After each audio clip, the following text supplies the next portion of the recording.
Hello everybody, this is Adam with Atomic Bushcraft with another Wish Junk or Treasure review.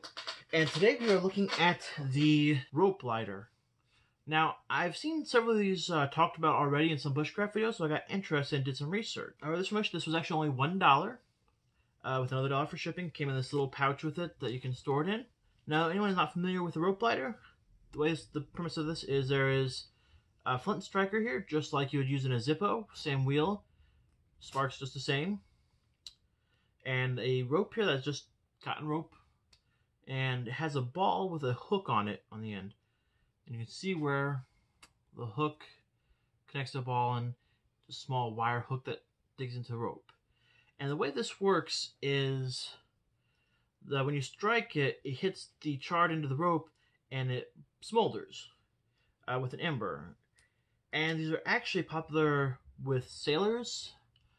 These have several names. They were called shepherd's lighters, sailor lighters, even trench lighters, because they were used in the trenches of World War II. The most common feature that people like about this, though, is that they are windproof. Because to get this to work, you have to strike it on the rope and then blow on it, much like the punk you would use on 4th of July to light off fireworks. Except, in this case, it's the rope, and so if it's windy out, the wind just makes it that much stronger. Now, you don't get an actual flame, but you get an ember. So it's normally used for lighting smaller things like pipes or cigarettes, where you can use just an ember. I was actually fairly surprised because I only ordered this for $1. I wasn't expecting much. I got a brass finish on this one. I'm pretty sure it's just aluminum that's made out of, because you can get it in a gunmetal, steel, copper, or brass. I chose for the brass, and I really like the way it looks, and it works very well. I've actually been playing with it a lot. I'll go ahead and light this up in so you can see how it goes. Oh, and to extinguish it, what you do is you just pull on the rope, and this ball on the end makes a seal that smothers out the flame. And as this burns down, you just take the hook out and you move it further down. You have to be careful to do it before it burns on too low, otherwise the ball and hook will fall off and you'll just pull the rope through, and it's kind of hard to rethread, so you want to avoid that. Also, with these, the ends come just like this. It's just regular rope. And you usually have to take a lighter and char it a little bit to get it to go. In this case, when I got mine, I just used my lighter here. I just hit it with my lighter, and it torched up a little bit, and it started going. And when you extinguish it, you just put it out like that. So let's go ahead and actually light this so you can see it work. You want to make sure you actually line it up so that when you spin the wheel, the sparks actually come out onto the charred section, because that's what's going to burn. If you use it on just regular rope, it will char it and light eventually, but it takes a lot longer, a lot more strikes, but you want to conserve your strikes.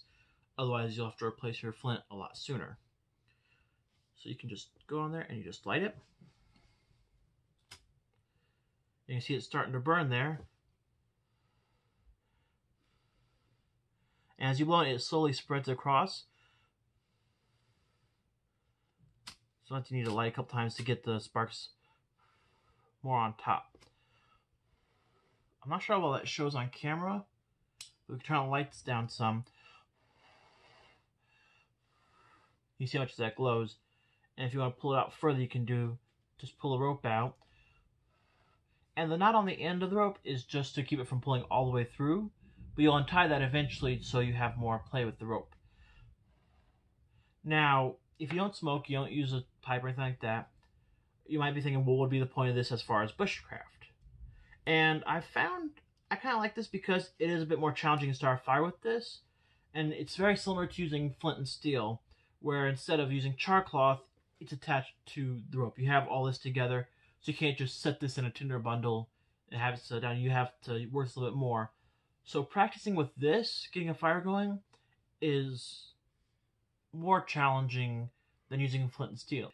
If I can use this to get a fire going, then I can easier to get flint and steel. If I can get flint and steel fire going easier, it's easier to get it with a ferro rod or friction fire.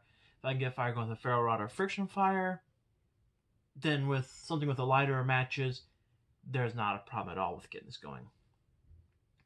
So I do like it having the extra challenge that you don't normally see. And again, if you're working with learning to use flint and steel, It's also good to use because that way you go through your char cloth as quickly. You can use this instead, because this you're just using the rope, and it doesn't burn down very quickly, so the rope will last a good while. And you can always get more rope, versus, you can get char cloth, but sometimes you gotta keep chopping up rags or buying rags to cut up, and that can be a bit much. So having this is a good stopgap to learning the secondary part of using flint, which is having just a burning ember to make a fire with. And like I said, there's the extra challenge of you have to have all this together. So if I'm using this in a fire pit, I have to set this down into the fire close enough to get it going, but I have to try to pull this out and get it away. But overall, I really like this product. I like the way it feels. It fits my hand. It feels very sturdy. I've not had any trouble with the construction. I was honestly expecting a lot less for $1, but this has greatly exceeded my expectations. I think partly because the design is so simple. On the side, it's a flint wheel with a spring that you could operate on its own. Over here, it's just a tube with a rope and a ball with the hook on it. So overall, it's very simple, but well worth the $1. And you can find some of these, the costs go a lot higher on them, especially when it gets into the antiques. But if you get an antique one, that's for collecting, not for use, obviously. But if you do have an antique one that you would want to use, this is a great step in that way direction, I believe, because you can use this to get good with it, and then use your collectible that you actually want to use, so it doesn't get as heavy of a use. It's used by you once you know what you're doing. But overall, I give this a very good rating. I would actually say this is a solid 4 stars, because it was well worth the money. It exceeded my expectations. It's very sturdy. It's very handy. Would I recommend this for a new, somewhat inexperienced? Not really, because if this is your only method of starting a fire, you're going to have a lot of trouble. But if you have this with other stuff and this is something you want to try, then it is great, and I definitely recommend it. If you look down below, I'm going to put the link for this product in the description, because again, I highly recommend it. Again, I only paid $1. The prices may vary. It might go up at some point, but I only paid $1, and I am very happy with this. If you have any suggestions on this or anything you'd like to know, go ahead and drop down in the comments. If you like this video, go ahead and give me a like and a subscribe. I will look forward to seeing you in future videos. Again, this has been Adam with Atomic Bushcraft, and I'll see you next time.